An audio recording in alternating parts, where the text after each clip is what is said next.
dia a todos. Tenho aqui.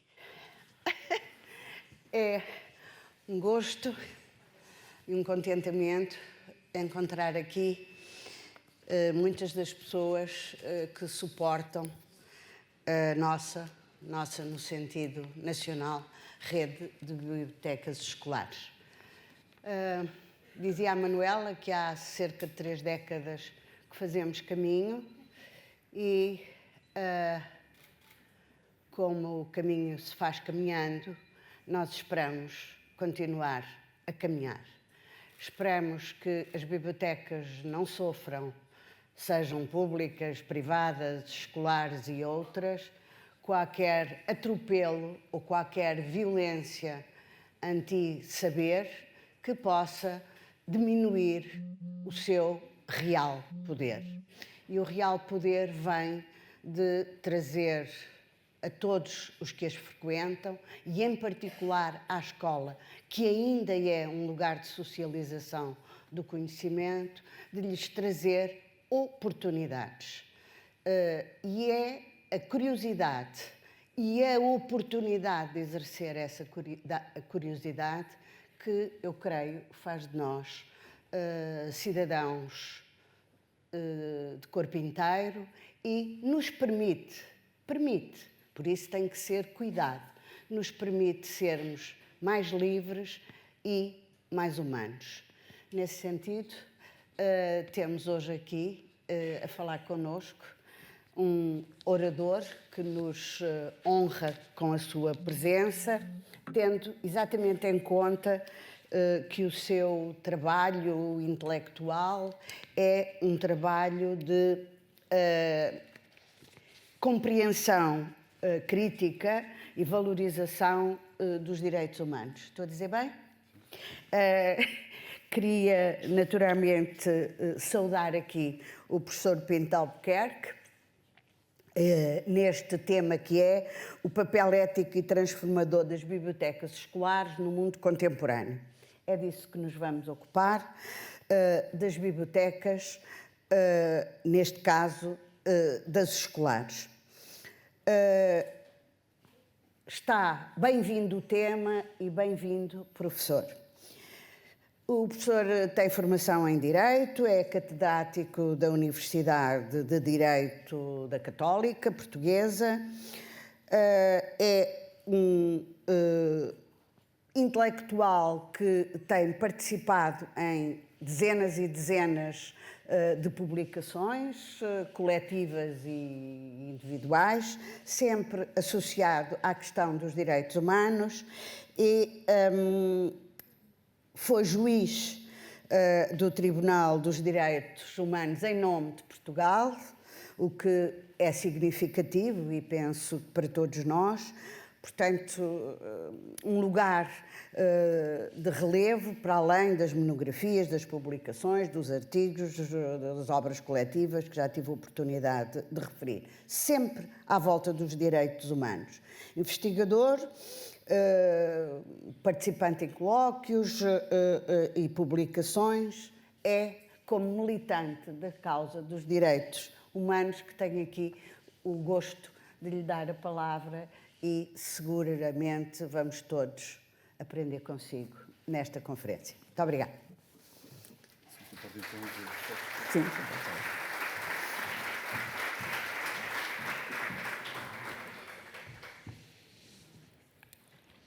Muito obrigado, muito bom dia a todos. 2 palavras prévias, uma de agradecimento pelo convite, que estranhei de início, mas que depois entranhei como coisa natural, dada a minha carreira, no fundo, e a minha obra dedicada aos direitos humanos. E, portanto, muito apropriado, penso eu, será refletir sobre o tema que vos preocupa desta perspectiva dos direitos humanos, que é aquela que também me preocupou toda a vida, quer como juiz, ao longo de 24 anos como juiz em instâncias nacionais e internacionais, e depois disso como professor da Universidade Católica e como advogado. A segunda nota para além do agradecimento, é de que, obviamente, aquilo que vou dizer só me vincula a mim e, portanto, não vincula a instituição que eu sirvo, a Universidade Católica Portuguesa. Eu vou tomar o exemplo do professor António Feijó e vou começar com uma nota pessoal. Vou começar com uma nota pessoal relativa ao motivo porque eu gosto de livros e porque tenho uma biblioteca, já lhe perdi a conta, de mais de 150 mil volumes, provavelmente, entre a história, o direito e a filosofia, sobretudo, esses temas. O meu gosto começa, podem crer, com a fundação da Biblioteca do Sporting Clube de Nelas em 1932. Não era eu nascido. O Sporting Clube de Nelas é uma filial do Sporting Clube de Portugal, a filial 57, que já não existe, já se extinguiu. Mas foi o local que o meu tio encontrou para construir uma biblioteca que não existia em Nelas. Com essa boa vontade dos sportinguistas de Nelas, foi começando a construir essa biblioteca, adquirindo livros e, por assim dizer, trazendo a Nelas Shakespeare, Dumas, Victor Hugo e outros tantos.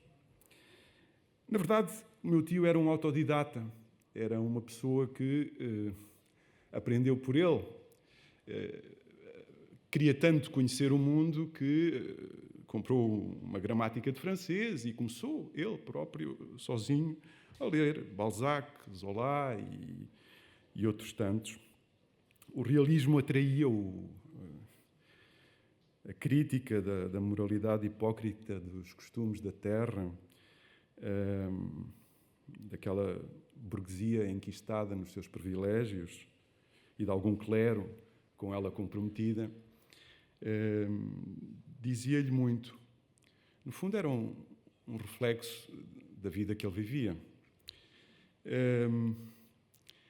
O meu tio não gostava de ver os livros parados lá na biblioteca do Sporting Clube de Nelas e, portanto, convenceu o meu pai a pegar na bicicleta e a ir distribuir os livros pelas aldeias mais próximas para quem podia, para os poucos que podiam ler, que sabiam ler, porque esses poucos que sabiam ler não tinham como comprar esses livros. Eram ainda menos os que, sabendo ler, tinham dinheiro para comprar livros. E, portanto, o meu tio, o meu pai, tinham essa tarefa de ser os distribuidores de cultura do Concelho de Nelas. E lá iam, com alguma regularidade, levar os livros que o Sporting Clube de Nelas, de uma forma muito generosa, ia acedendo a comprar. Ora bem, esta ideia soou como muito perigosa ao pé de lá da terra. E, obviamente, a literatura a entrar pela casa das pessoas adentro podia ser um perigoso instrumento de instabilidade. Numa ocasião em que se celebrava um evento qualquer público, uma inauguração, na sequência do habitual grito "Viva Salazar", o meu tio sai-se com um "Abaixo Salazar". Custou-lhe caro, custou-lhe muito caro. Custou-lhe 6 meses na prisão de Viseu. Um jovem de 16 anos. E o meu pai aprendeu o custo disso indo a pé de Nelas a Viseu, são 30 quilómetros, para ir ver o irmão. Não era só o meu pai, era a família toda, que eram muitos irmãos, mas era assim que podiam manter o contacto com o filho e com o irmão. Iam e vinham 60 quilómetros para ver o familiar preso, o jovem familiar, que não lhes pedia roupa, agasalho, que não lhes pedia comida, pedia-lhes livros. Tragam-me livros. Tragam-me livros do Sporting Clube de Nelas. Os livros não entravam na cadeia, obviamente. E muitas vezes nem mesmo os familiares entravam na cadeia. A minha avó lá ia à casa do PIDE pedir, por favor, deixe-me ir ver o meu filho. Ele prometia que sim, mas chegava lá, depois de 30 km a pé, e a porta fechava-se e ela vinha para trás com os filhos. Viagem gratuita, mas gozo do PIDE. Ora bem, isto custou a juventude daquele homem, daqueles homens, do meu pai e do meu tio, e custou-lhes também o exílio, custou-lhes também a saída de nelas e a saída do país, porque estavam carimbados pela PIDE. O meu tio foi para o Brasil, depois não se deu bem no Brasil, por razões diversas, acabou por ir para a antiga África Oriental Portuguesa, Moçambique. E Moçambique era um outro mundo. Moçambique era, de facto, um outro mundo. Jornais de várias línguas, livros quase sem censura, palestras de opositores. Era um outro mundo, de facto. Terra de muitas raças, de muitos credos, em que o inglês, no fundo, era verdadeiramente a língua de intercâmbio. A Beira, onde o meu tio se fixou e para onde o meu pai acabou por ser levado pelo meu tio, era uma cidade verdadeiramente cosmopolita. Nessa cidade, o meu tio disse ao meu pai: olha, tu não és ninguém se não souberes inglês, tens que ir aprender inglês. Tens que ir aprender inglês, e não é só porque são os sul-africanos que dominam o negócio e a indústria. Tens que ir aprender inglês porque é uma língua de cultura. E lá se meteu o jovem Albuquerque, atravessou a África toda, a Europa toda, para ir para perto de Londres, para uma escola que ele pagou do bolso dele, aprender inglês e abrir-se ao mundo, ver outros mundos. O gosto pelos livros já não era só os gostos pelos livros de língua portuguesa, eram os gostos pelos livros dessa outra língua que ele tomou como também sua, o gosto pela literatura inglesa. E o gosto foi tanto que já não era o novel, já não era o romance, já não era o poema, era também o ensaio, o pensamento. Isso atraiu-o cada vez mais.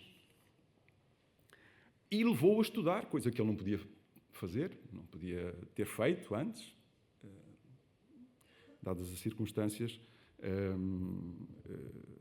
em que a sua juventude se passou, a sua infância e a sua juventude se passou. Foi estudar, fez o liceu, e foi estudar, e mais uma vez os livros sempre estiveram lá. O gosto era ver crescer a biblioteca. O gosto era ter dinheiro para comprar livros e devorá-los.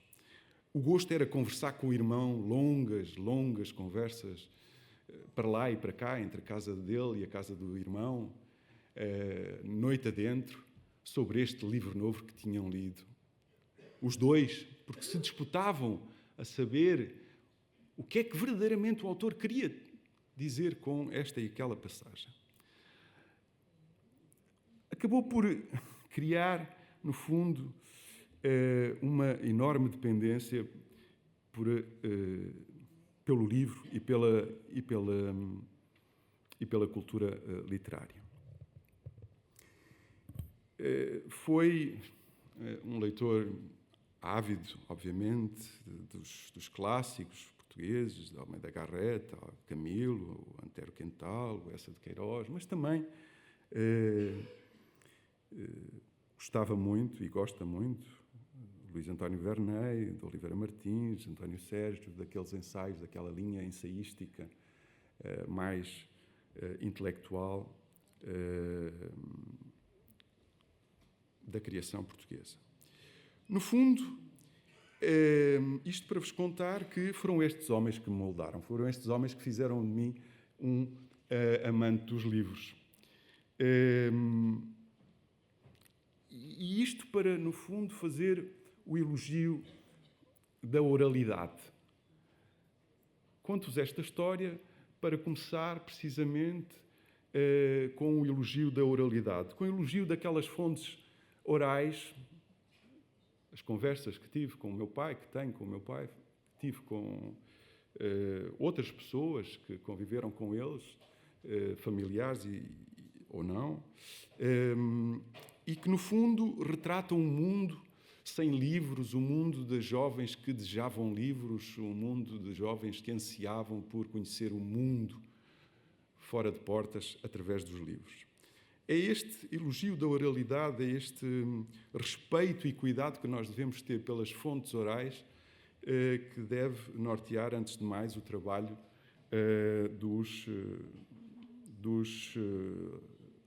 bibliotecários, penso eu. A este propósito, por que não convidar mais frequentemente, se já não é feito, os protagonistas e intérpretes culturais locais para a nossa escola? Pode ser um contador de histórias, pode ser um escritor, pode ser um cantor. Por que não chamá-los para que eles testemunhem aos nossos jovens, aos nossos alunos,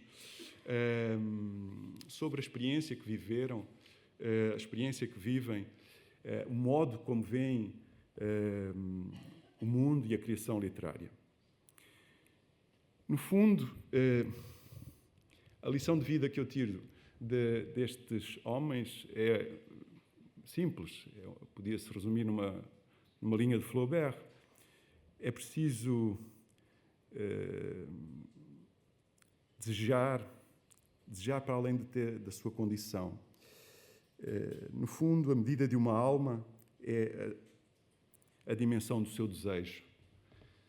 É preciso, efetivamente, abraçar o mundo e os outros, vencer a sua circunstância, dar esse salto para o desconhecido, e se o livro puder ajudar a fazê-lo, pois esse instrumento deve ser a nossa arma do dia-a-dia.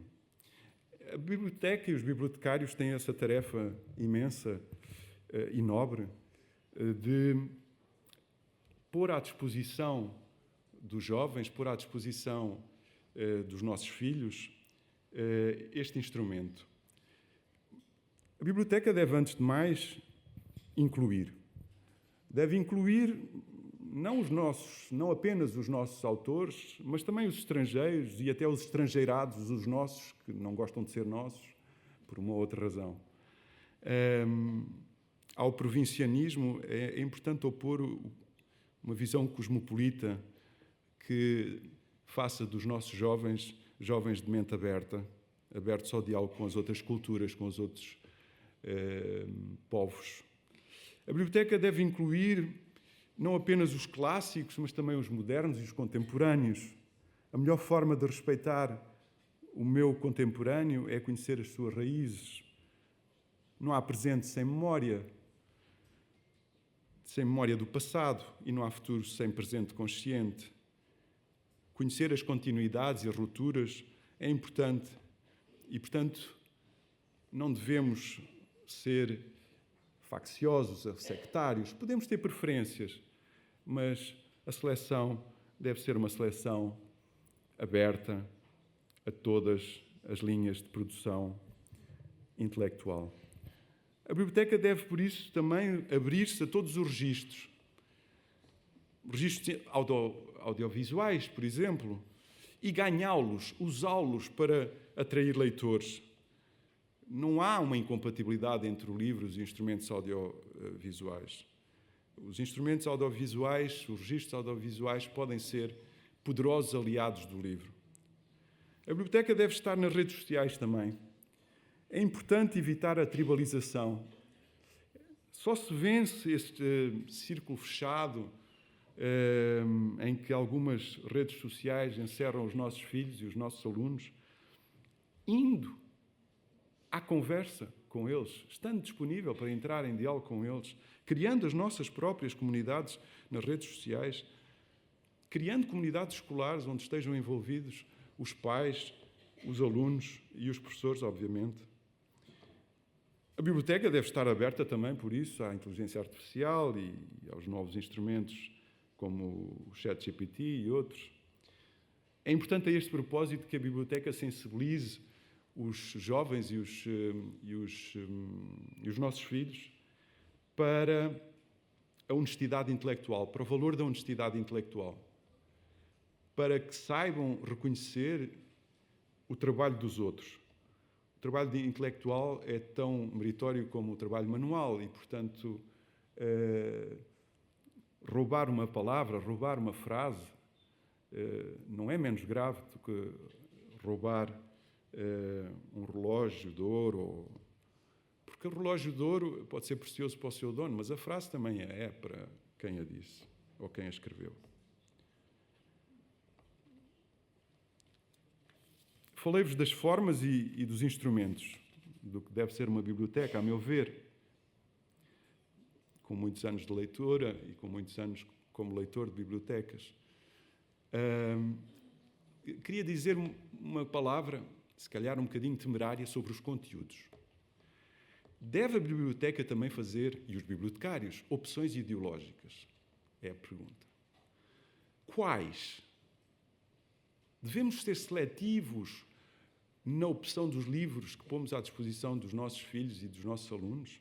Que opções ideológicas podemos fazer? É legítimo que a biblioteca escolar pública faça opções ideológicas? Quais? As da Constituição da República? Ou as do Ministério da Educação, deste ministro, do atual ministro, que muda e, portanto, temos que mudar de acordo com as orientações do futuro ministro? É uma pergunta difícil e a resposta, como digo, se calhar, da minha parte, é um pouco temerária, mas vou ensaiar uma resposta. Eu acho que deve, a biblioteca deve fazer opções ideológicas. E as opções ideológicas são, no fundo, já indiciadas por aquilo que eu disse a propósito das formas e dos instrumentos. A biblioteca tem que ser inclusiva. A biblioteca tem que ser inclusiva. Ser inclusivo, de um ponto de vista ideológico, quer dizer aceitar que não há liberdade sem igualdade, não há liberdade sem diferença, não há liberdade sem respeito pelas minorias. A democracia não é o governo despótico das maiorias sobre as minorias. Rousseau, desse ponto de vista, estava totalmente errado. A pretensão de que a lei geral representa a vontade férrea que se tem que impor ferreamente da maioria sobre a minoria, como pretendia Rousseau, está profundamente errada. Por uma razão simples que nós experimentámos no século XX e que hoje fazemos ainda, a experiência dolorosa em muitas partes do mundo. As maiorias podem estar erradas. As maiorias podem estar erradas. Temos ditaduras que foram eleitas, temos governos iliberais, chamados governos iliberais, para não chamar outra coisa, que resultam de maiorias expressivas, se não mesmo absolutas. Governos que perseguem juízes que não fazem coro, governos que manipulam a comunicação social, governos que castram pedófilos, governos que abatem alegados terroristas sem julgamento. Tudo isto são governos democráticos a fazer, com o aplauso da maioria. Ora bem, a biblioteca deve ser inclusiva, sim.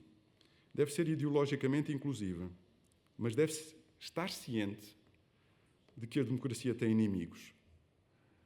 E, portanto, o discurso antidemocrático, xenófobo, racista, misógino, não tem lugar na biblioteca pública. Não deve ter lugar na biblioteca escolar pública. Não é protegido pela Convenção Europeia dos Direitos Humanos, não é protegido pela Constituição da República e, portanto, é dever cívico e profissional do bibliotecário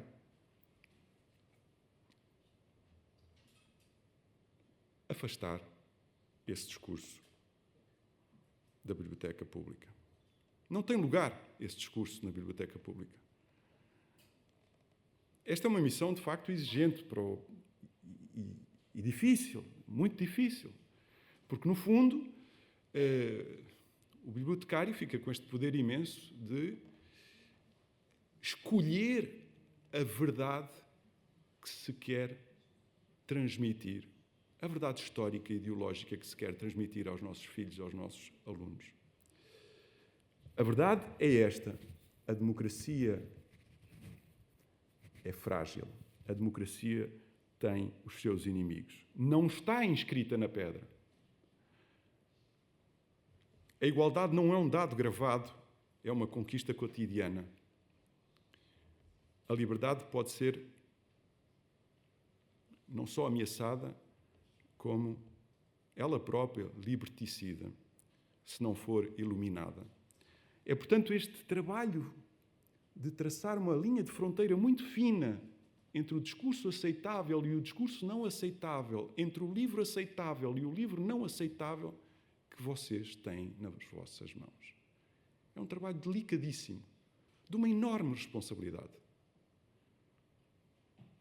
Como dizia a doutora Manuela Pargana, é uma missão exigente, a vossa, muito exigente. Mas é um papel verdadeiramente formador e transformador dos portugueses da amanhã.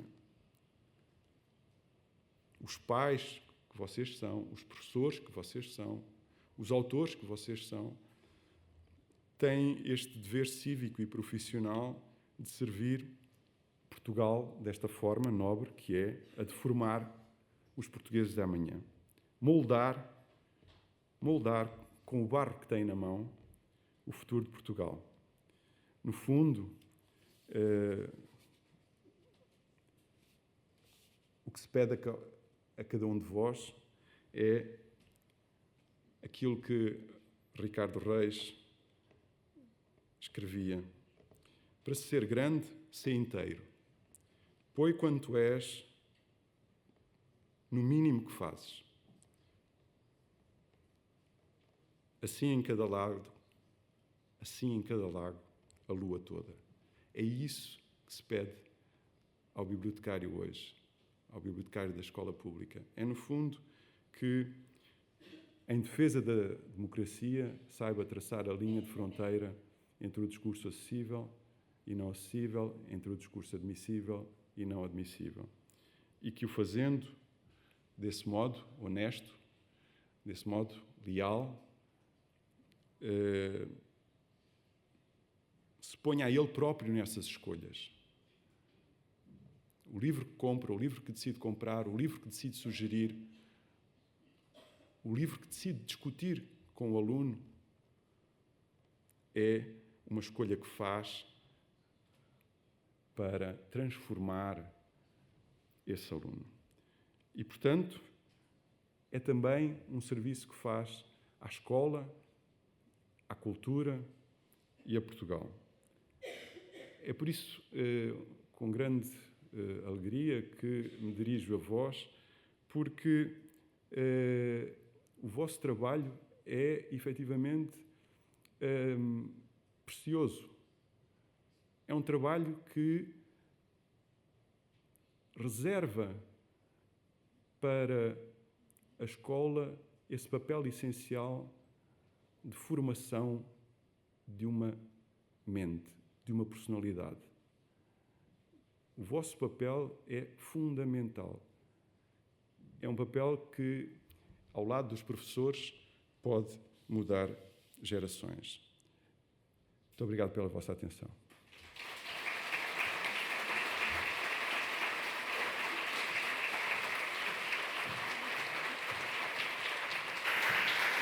Olá.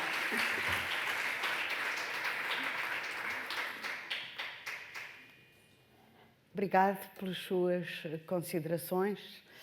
A maioria do público aqui presente são pessoas que trabalham em bibliotecas e, para além da questão do direito ou dos direitos, incluindo nos direitos o direito à leitura, penso que a questão mais crítica que se colocou aqui na sua intervenção foi exatamente a questão dos limites ou não limites no conteúdo, mais do que nas ferramentas, no conteúdo daquilo que é adquirido para as nossas bibliotecas.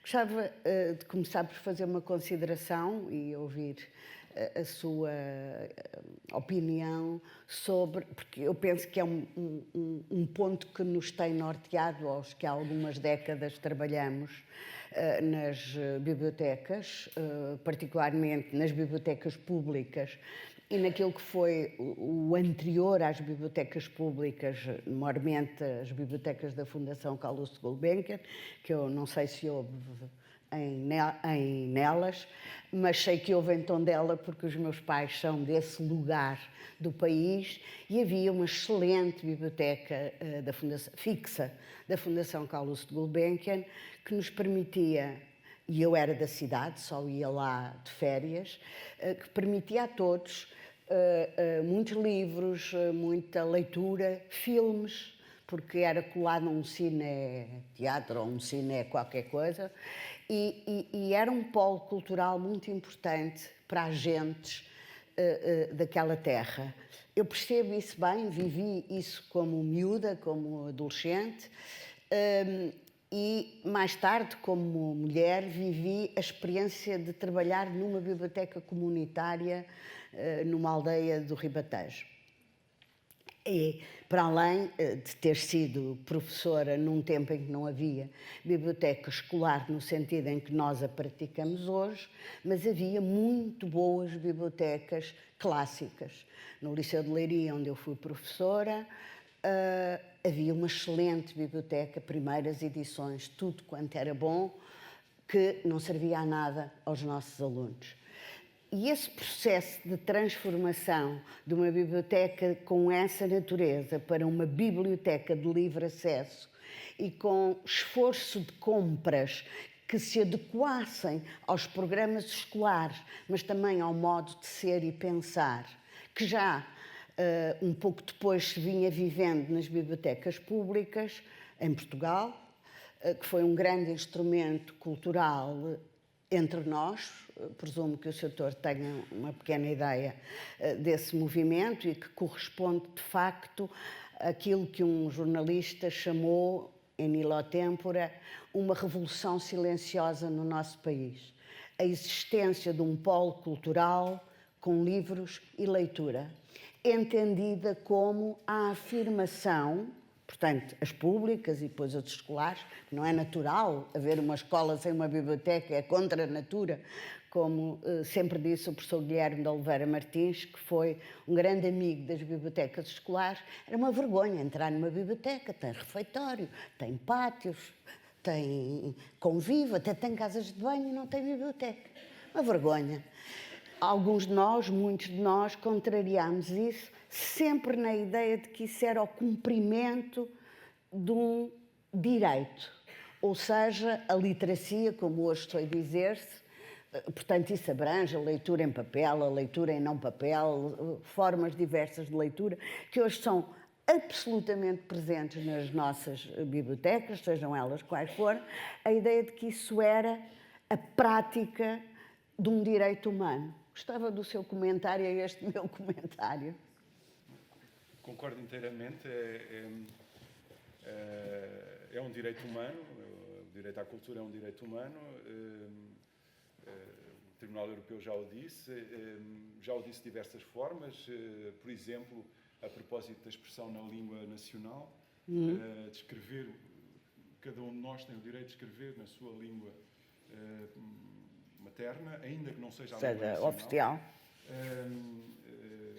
Isto a propósito do conflito na Turquia com a comunidade curda, que reclamava o direito de, em eleições, poder exprimir-se na língua materna. Isso entre nós foi muito presente em Cabo Verde, entre nós, dada a cultura lusófona, em que esse problema se pôs muito e foi politicamente e culturalmente muito interessante. E, portanto, do ponto de vista do direito e do direito internacional, isso é incontestado, quer dizer, já é um dado adquirido do direito internacional que o direito à cultura é um direito humano.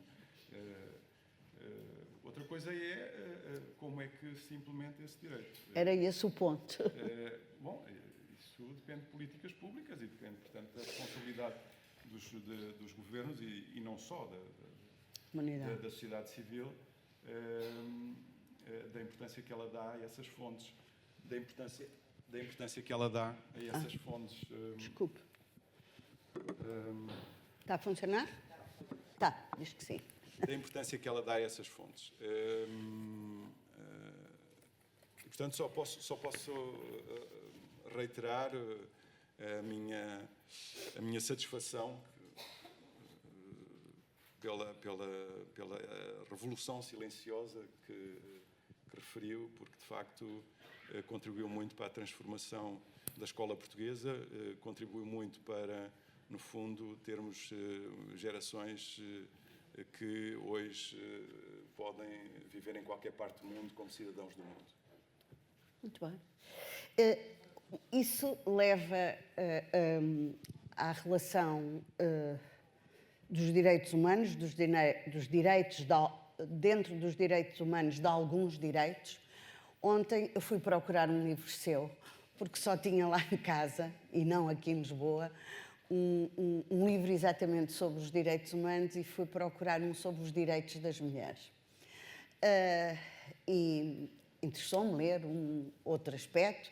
Aliás, o prefácio de um dos livros, já não sei qual, dizia que era curioso o seu interesse como homem pelos direitos das mulheres e um conjunto de reflexões.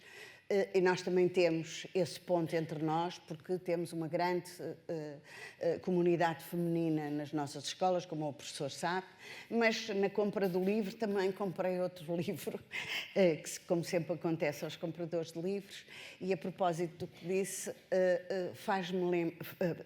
apetece-me aqui ler um pequeno poema, aliás, de um homem do Norte, do Pires Cabral, a propósito de Vila Real, a propósito da palavra, porque eu tenho uma convicção temerosa, que é que o fim destas literacias de que falamos pode ser ou pode vir por via do fim da palavra. E que isso desvirtuará definitivamente aquilo que hoje nós consideramos ser constituinte do homem. Diz o Pires Cabral: as palavras têm um tranquilo peso oculto, rebelde ao dicionário. Por isso são palavras, não vocábulos apenas. Fossem todas as palavras pesadas em balança como a sua, Eugênio, tumultuosa balança de palavras. Eu penso que, associado ao direito à leitura e às literacias como direito fundamental, penso que nos cabe a defesa da palavra como instrumento da liberdade, da autonomia, do lugar do homem no mundo, e em particular no mundo digital, onde efetivamente muitas formas de se exercer a palavra são poderosas e totalitárias.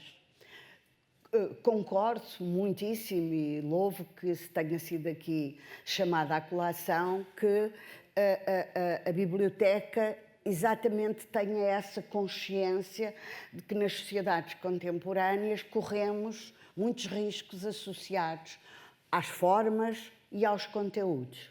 Mas permito-me, com a mesma ousadia, discordar da ideia da censura feita pelos bibliotecários, ou pelos professores bibliotecários, ou por aqueles que governam a biblioteca. Eu considero que a história nos mostra, o cinema então mostra muito bem, que o quanto os bibliotecários, ou os que trabalham nas bibliotecas, ou foram trabalhando, são importantes para proteger a liberdade. Muitos nomes não foram sabidos porque os bibliotecários queimaram ou destruíram as fichas, a forma de saber quem eram os leitores. Bem haja. Mas a ideia da censura arrepia-me. Eu tenho uma ideia de que a liberdade de expressão não tem limites, exceto a lei. E, portanto, aquilo que a lei, por incompetente ou competente que seja, como tem que haver limites, a lei é a linha que demarca. Claro que eu não sou ingênua, ou sei lá, Se calhar sou, mas não interessa. Comporto-me como... Tenho ideia que não sou. E sei que qualquer um de nós que trabalha numa instituição que trabalha com o pensamento, com o conhecimento, com os livros, tem censura e tem autocensura e tem ódios de estimação e tem muitas fraquezas humanas, bem haja. Mas daí a instituir isso como uma prerrogativa, confesso a minha, digo mesmo, total ausência de concordância, desde logo porque estou a ver esses a serem bibliotecários. E então aí o meu arrepio é muito maior.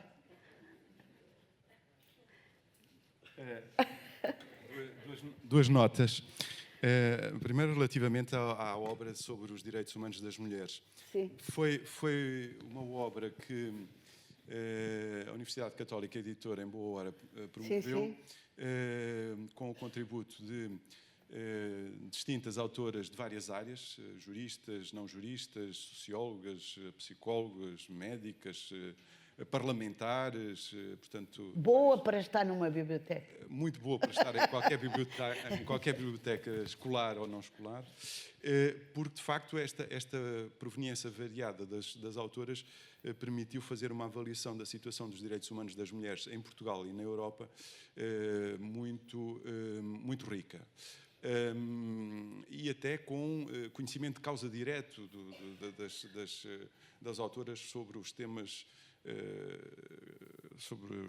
que estavam em debate.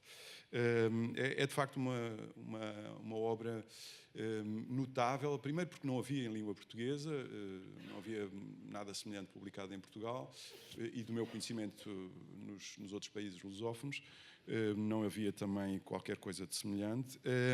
Havia já em francês e em inglês, e o que eu pensei foi efetivamente dar voz a essas mentes femininas brilhantes que queriam ter, de facto, um palco para exprimir os seus pontos de vista sobre esta matéria dos direitos humanos, mais diretamente sobre os direitos humanos das mulheres. A segunda nota é sobre a censura. Como deve imaginar, eu estou nos antípodas de qualquer pensamento ou política que promova a censura. E, portanto, a censura não é uma porta franqueada para que, usando as suas palavras, o bibliotecário possa fazer as suas opções à luz dos seus ódios e das suas paixões. Não é isso que se pede ao bibliotecário, nem ao professor bibliotecário, nem a nenhum professor.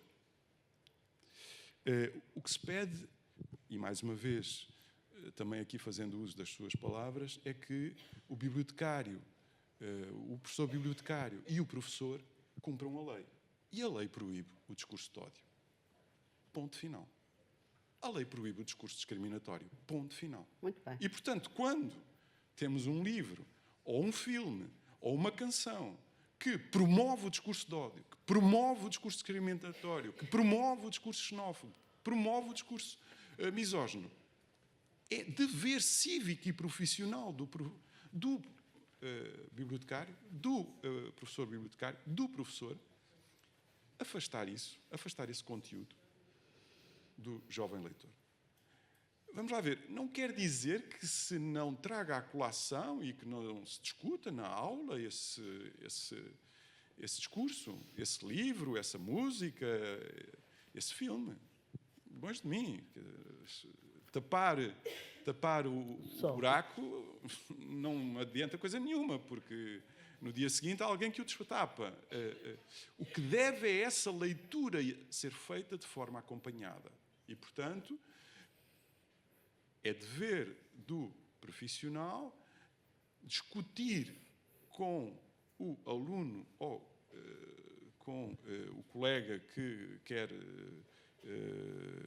trazer à colação um argumento extremista, radical, xenófobo, racista, é dever dele fazê-lo de uma forma que possa contrariar, argumentando, contrariar esse ponto de vista. Não pode a pessoa ficar abandonada, o aluno, o jovem, ficar abandonado à mercê dessas fontes. É isso que se pretende. E, portanto, não se trata de um discurso que censura, trata-se de um discurso que acompanha o jovem na sua formação e, portanto, no crescimento da sua personalidade. Sim, compreende-se isso e penso que isso é verdadeiro nas bibliotecas, num conjunto de formas de ligação com os utilizadores da biblioteca, com os pais, com os exteriores, com os alunos, entre os professores, algumas que o professor Paulo de Albuquerque nomeou e que são hoje lugar de convívio e discussão nas escolas. Chamar os mais velhos, falar de literatura clássica e das mais modernas tendências da literatura, discutir culturas, problemas religiosos, problemas de género, questões que hoje emergem do modo como nós vivemos. Mas no meu entender, e limito-me aqui a exprimir o meu pensamento e, de algum modo, a exprimir também a ideia que eu penso que faz parte de um certo código não escrito do modo das bibliotecas funcionarem, a ideia de que para que isso aconteça, os limites são os limites críticos e são o discutir essas questões e para isso a literatura e a forma de pensamento antitético tem que estar presente. Claro que o discurso do ódio, se ele se materializa e vai para a lei, agora é difícil considerar que a lei de que eu falo, e a lei, no caso do nosso país, vai ao ponto de censurar livros. Práticas, sim, mas livros não, porque senão, para mim, sem que eu queira comparações, mas à minha cabeça vem logo a luta dos bibliotecários americanos contra o incompetente Sr. Trump e um conjunto de estados americanos onde essas ligações fazem que vá já em milhares de livros, nomeadamente os que dizem respeito às questões de género, censurados, retirados, quer dizer, chegando ao limite de retirar Não Matem a Cotovia, que foi em tempos um livro obrigatório na escola americana, portanto, que aliás é um livro que eu penso existe na maioria das nossas bibliotecas e bem, em versões várias, existe aliás já uma versão em português, em banda desenhada, um livro muito bonito e que corresponde a uma defesa de nós próprios dos limites da nossa própria censura. Esse era talvez o ponto que no meu comentário eu mais gostava de ter tido a oportunidade de referir e também a referência, gostava, a referência à ideia de que a discussão, a forma de trazer, e nisso concordo com o que levou aqui, a forma de trazer estes temas contrariando o discurso do ódio e contrariando os comportamentos mais radicais que distinguem os homens entre si, ou pela cor da pele, ou por fatores de língua, ou por outros semelhantes, deve ser um tema incentivado e de que nós esperamos que as bibliotecas se dediquem e a que esperamos que a literatura existente dê o seu contrário. Sabemos que isso tem preço, basta pensar no Clube dos Poetas Mortos, um livro que eu penso que a maioria de nós terá visto e pensado e possivelmente já viu com os nossos alunos.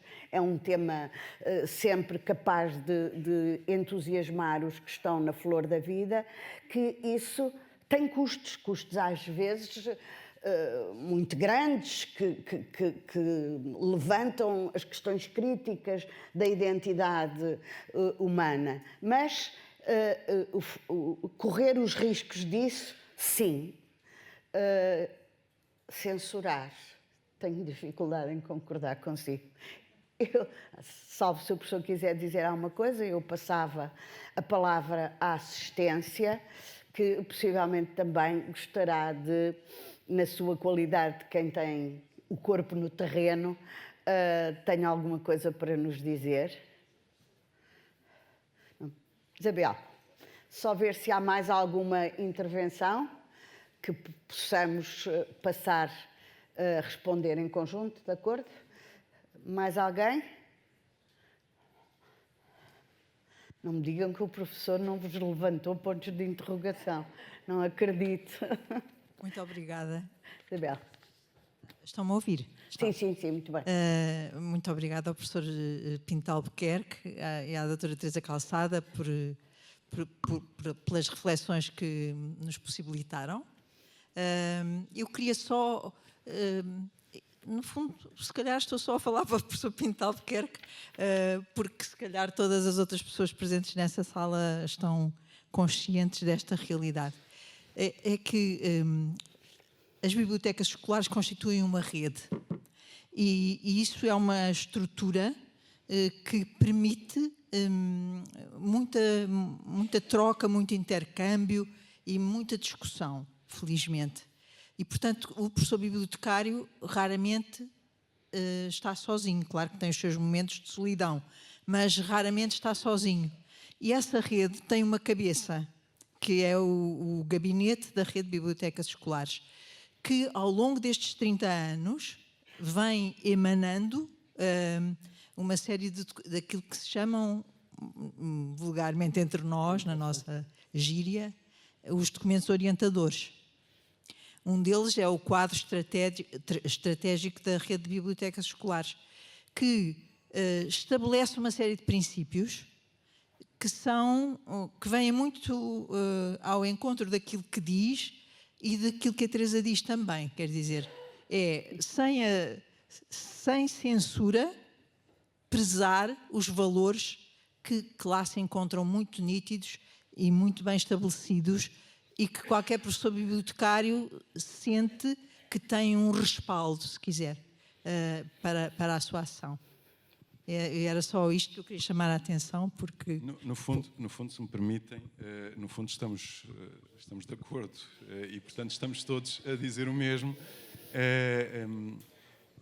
Esses valores que são emanados desses documentos centrais são aqueles que eu propus e que eu defendi. Ninguém defende a censura, ao contrário. O que se defende é, no fundo, e com firmeza, que há uma linha de fronteira, que é a linha imposta pela lei, que não tolera discurso de ódio, que não tolera discurso nem formas mais ou menos ímpias, mais ou menos encapotadas de discriminação. E, portanto, esse discurso tem de estar fora da escola pública. Esse discurso não tem lugar na escola pública. E a biblioteca da escola pública não serve de plataforma de propaganda desse discurso. Ponto final. Porque senão estava a ser conivente com a violação da lei.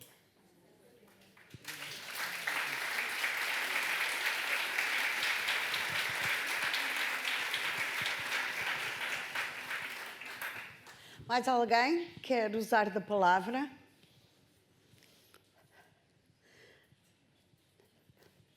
Estão todos de acordo com o professor?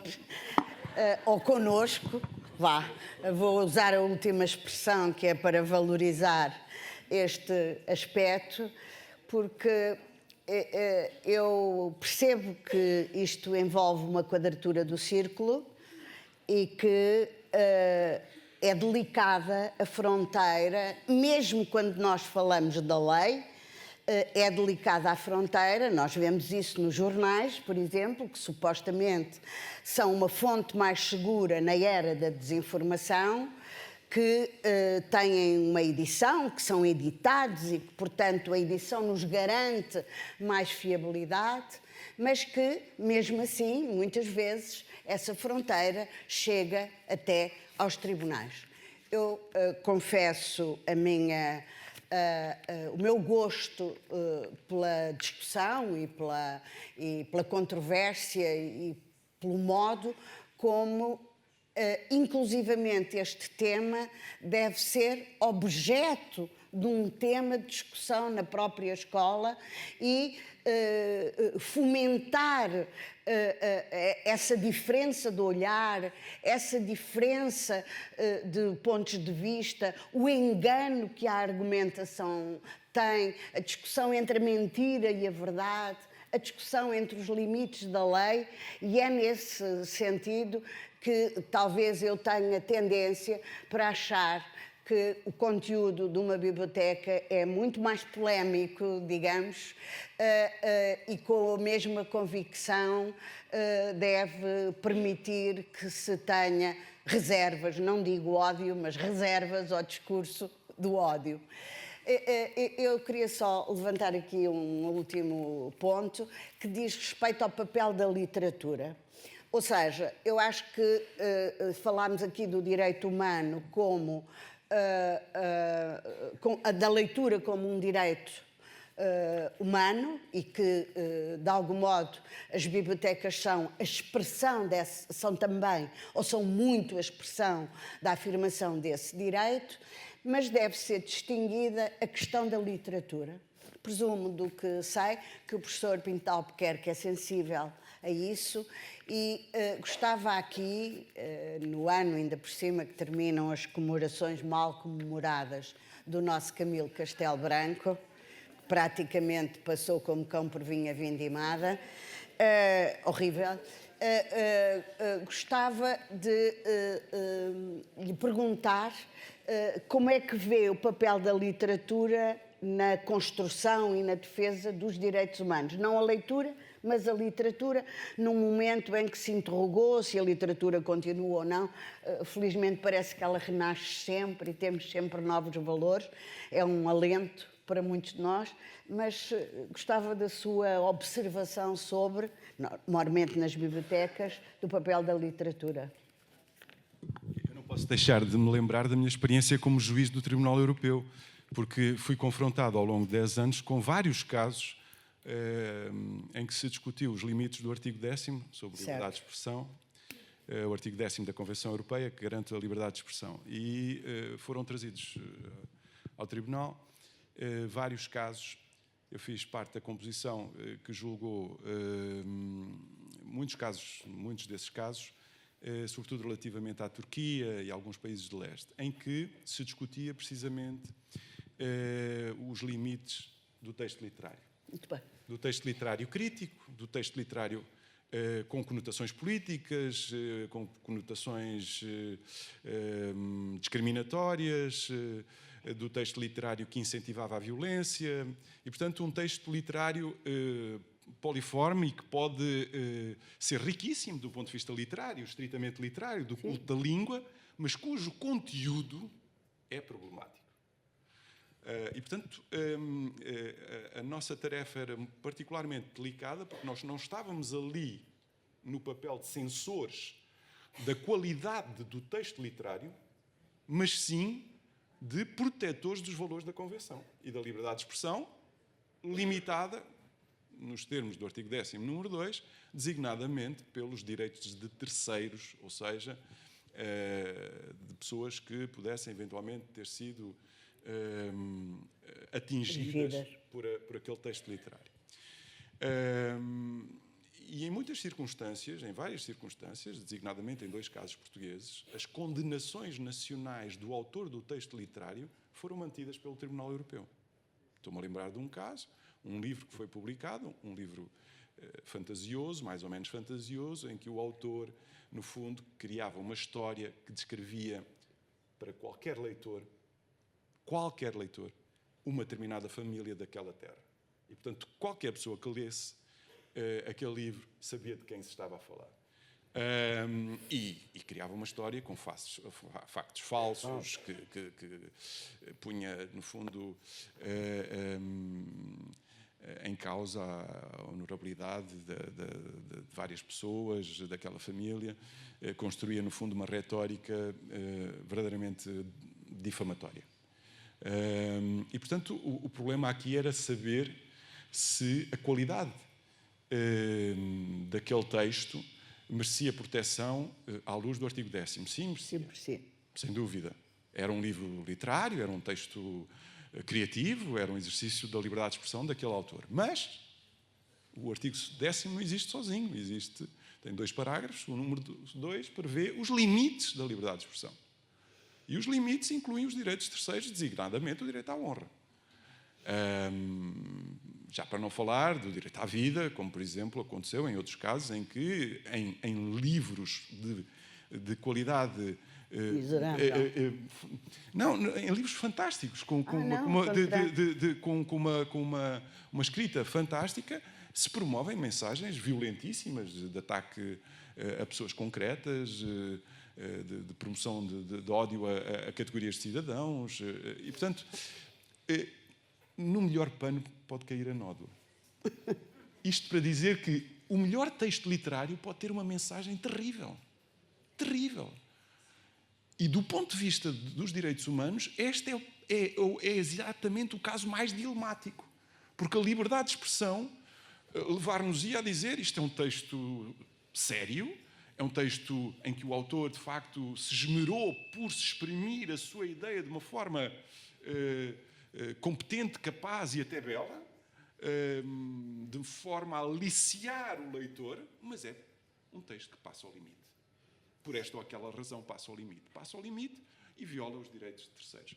Ora bem, é precisamente em relação a estes textos que a minha sensibilidade de jurista me diz que a nossa atenção tem que estar, a vossa atenção tem que estar virada. É precisamente para estes textos que é preciso estar verdadeiramente atentos, porque, como digo, a democracia é frágil. Nós somos responsáveis, corresponsáveis pelo futuro da democracia. Ninguém quer promover a censura, obviamente que não. Mas nós temos que ter a noção de que, dentro da democracia, no nosso seio, há inimigos que não querem ver continuar este regime democrático.